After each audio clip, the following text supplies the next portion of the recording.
Welcome to B&B RV. Today we're going to be walking you through our 2022 Thor Quantum 24 km. It's our Mercedes diesel 24-foot with one slide. First we're going to walk you around the outside and then we'll jump into the inside and look at things in there. So we're going to start up front here right next to the driver door. This is actually where your diesel fuel fill is. It gives you lots of warnings. Diesel fuel only, please. You have to have the door open to be able to open that. Most regular truck stops and a lot of regular gas stations will have diesel for you to fill up here.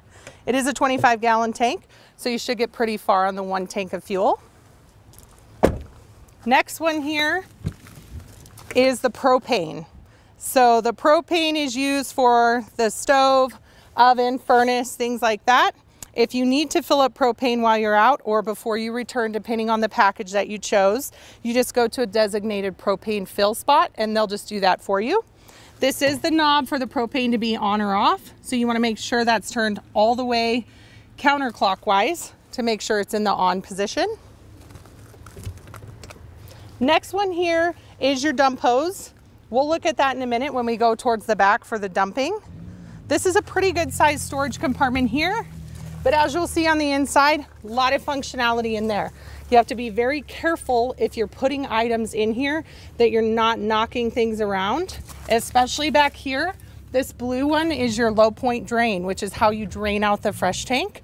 You would have no reason to drain the fresh tank, but if you do move that, it'll start draining water. So if you have items in here, your items will get wet and your tank will be empty. So just be very careful when you're loading things in that one.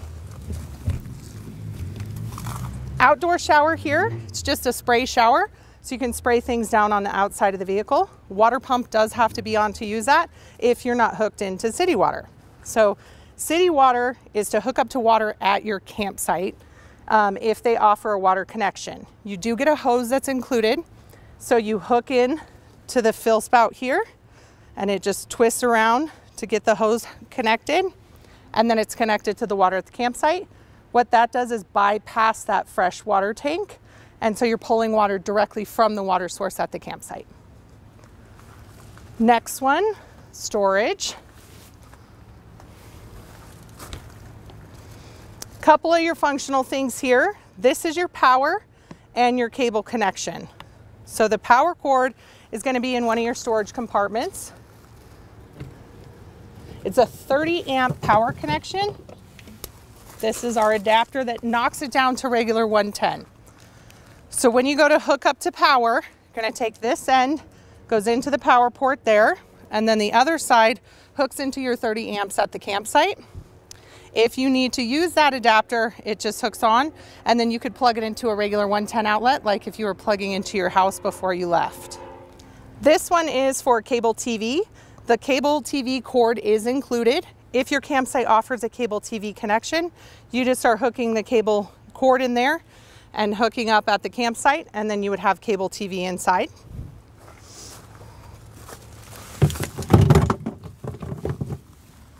This guy here is more storage space.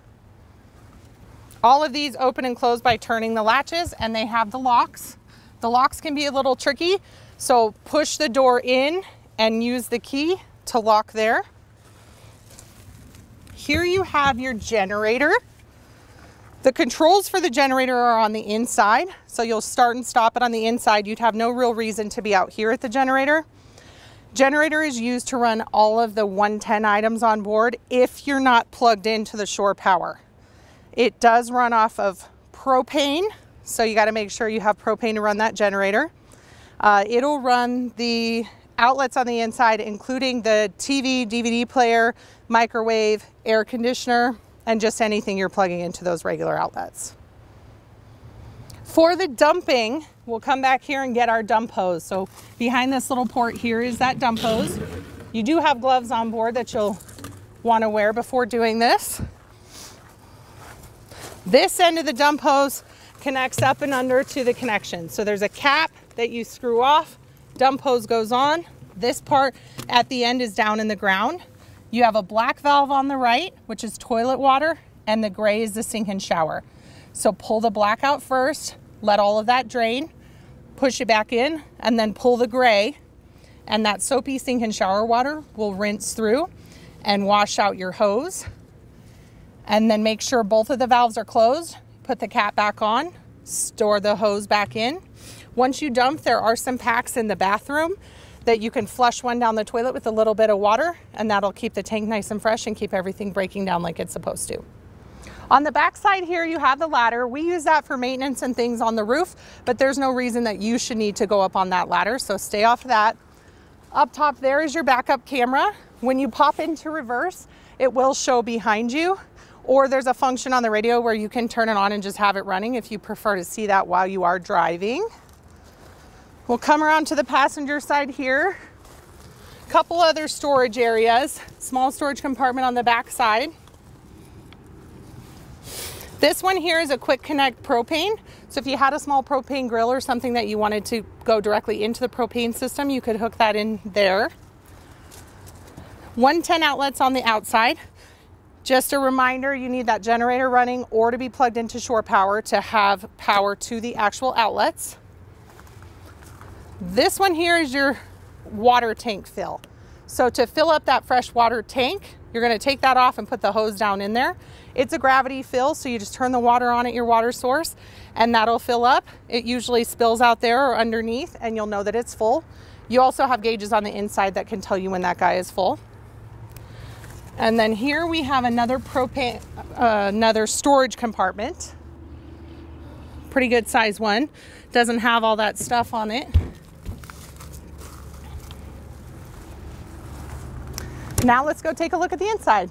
Just inside the entry door, we have some controls here.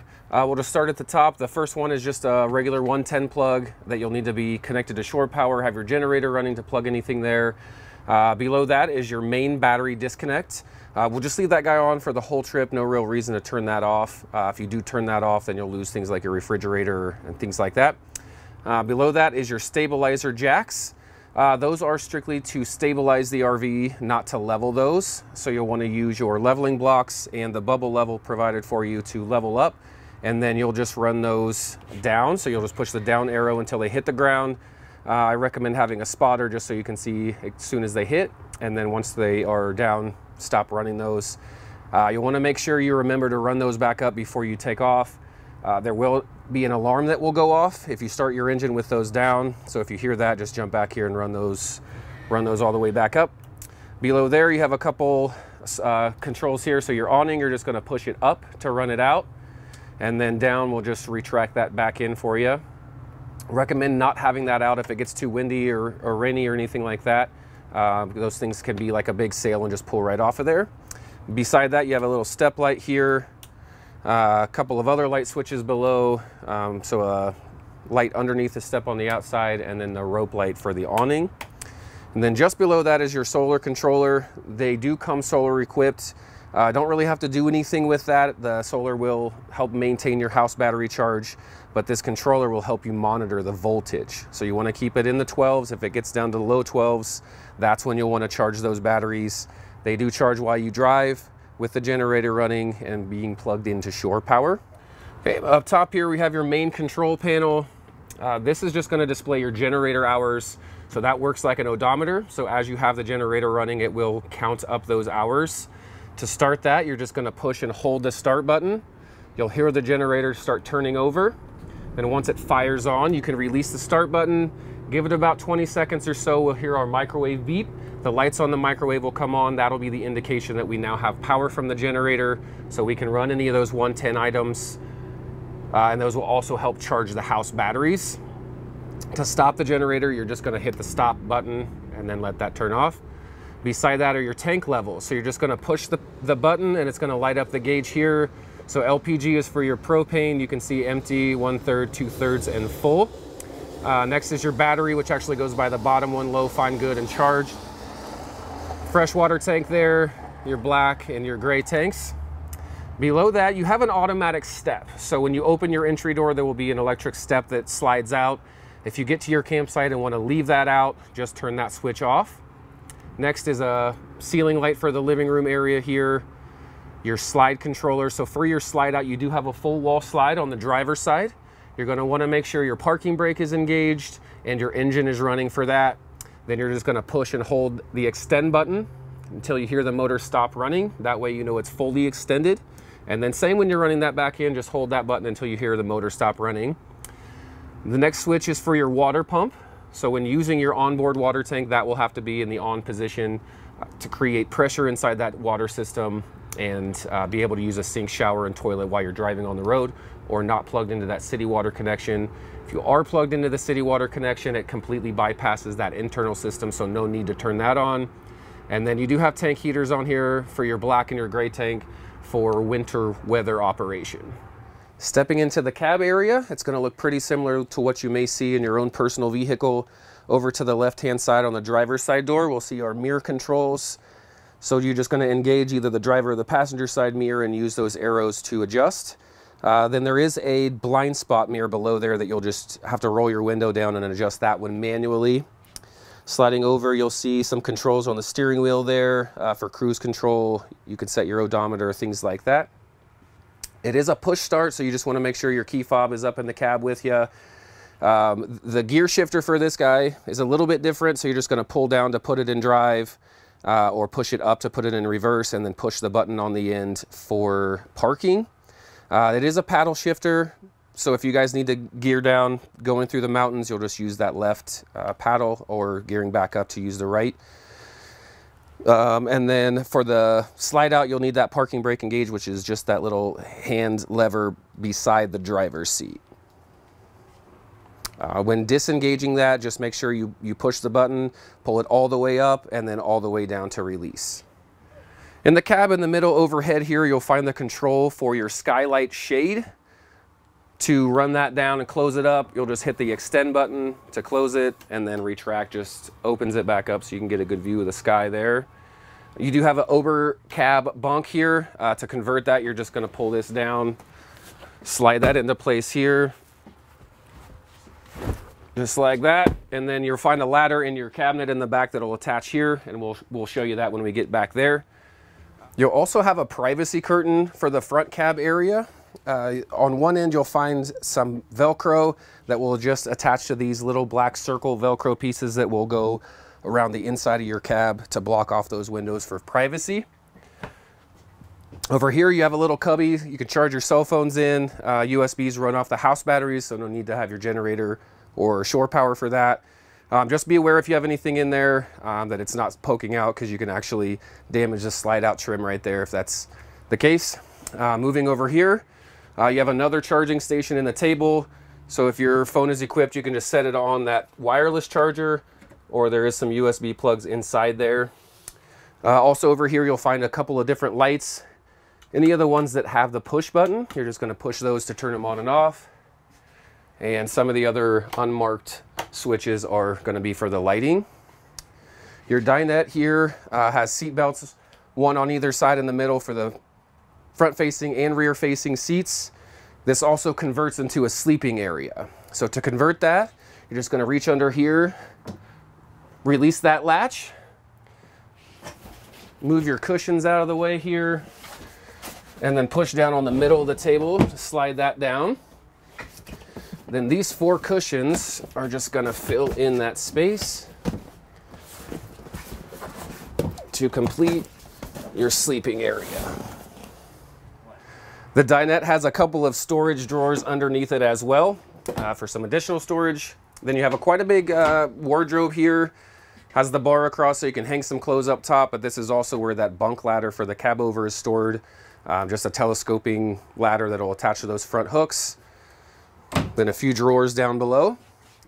Stepping back to the bedroom area here, we do have that Murphy style bed. So with the slide in, it is folded over. Then once you slide the slide out at your campsite, you're just going to flip this mattress over to make the queen bed.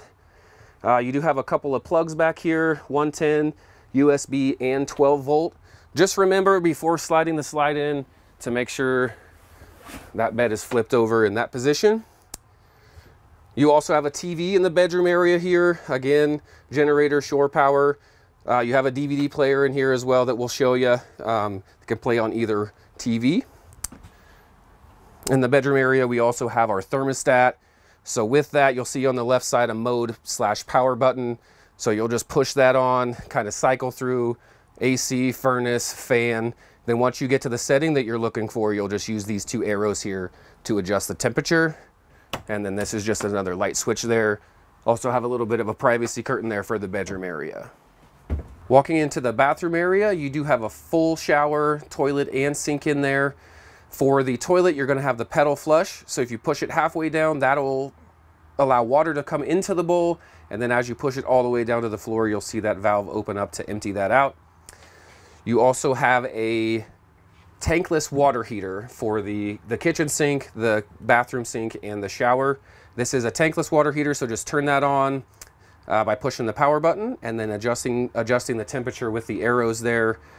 We recommend not having it up as high as it'll go. Sometimes you'll get blasted with cold water when you're in the shower there, so we would keep it around 119, 120 degrees there for you. There is also a GFI protected plug in the bathroom there. So if you have some issues with the outlets not working, just come in here and push that reset button on the GFI, very similar to the GFI that you'll see at your house. In the kitchen area, we have a full refrigerator freezer set up here. The refrigerator does run off of the house battery, so you're going to want to make sure you keep those charged. For more information on that, you can resort to the manual that we provide for you. Over here, we have a couple of burners. Make sure that you fold this glass top out of the way. It is not a cooktop. To light those, you're just going to turn the knob over to the fire position here and then turn your spark button, and then you can adjust the temperature there. This is just a light switch for a little bit of accent lighting there. And then down below you have a convection microwave. Over here above the sink you have a few light controls. One of these will also control your vent fan in the ceiling. There is a switch on the vent fan itself, so just make sure that guy is in the on position. And then in this cabinet you'll find your DVD player and the remotes for the TVs and that DVD player. One for the bedroom, and then you have the one over the entry door there as well. Also in the kitchen counter area, you do have this power station here that pops up for 110 plugs and a couple of USB chargers in there. Just a little red tab pushes that back down in there. Your air conditioner unit is found in the kitchen area as well, in the ceiling here. So you have two options for that. If these vents are open, the cold air will be blowing out of those vents. If you decide to keep those closed, then you do have ceiling vents throughout the coach that do blow that air out, and you could adjust those, keeping those open or closed how you prefer. And that's it for the walkthrough on the 2022 Thor Quantum 24 km. Thanks for stopping by. We hope to see you soon.